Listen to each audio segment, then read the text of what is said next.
আমি আহমেদ আজম খান, মুক্তিযুদ্ধ বিষয়ক মন্ত্রী, প্রস্তাব করিতেছি যে জুলাই গণঅভ্যুত্থানে শহীদ পরিবার ও জুলাই যোদ্ধাদের কল্যাণ ও পুনর্বাসন সহ গণঅভ্যুত্থানের মর্ম ও আদর্শকে রাষ্ট্রীয় ও জাতীয় জীবনে সুপ্রতিষ্ঠিত করা এবং ইতিহাস সংরক্ষণের উদ্দেশ্যে আনীত বিলটি জুলাই গণঅভ্যুত্থানে শহীদ পরিবার এবং জুলাই যোদ্ধাদের কল্যাণ ও পুনর্বাসন বিল 2026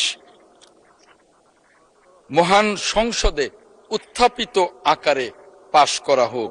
মাননীয় স্পিকার, আপনাকে ধন্যবাদ। মাননীয় মন্ত্রী, আপনাকেও ধন্যবাদ।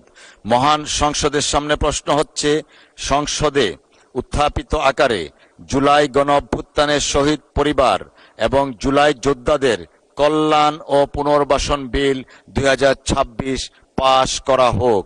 যারা এই প্রস্তাবের পক্ষে আছেন তারা হ্যাঁ বলুন, যারা এই প্রস্তাবের বিপক্ষে আছেন তারা না বলুন। আমার মনে হয় হ্যাঁ জয়যুক্ত হয়েছে, হ্যাঁ জয়যুক্ত হয়েছে, হ্যাঁ জয়যুক্ত হয়েছে।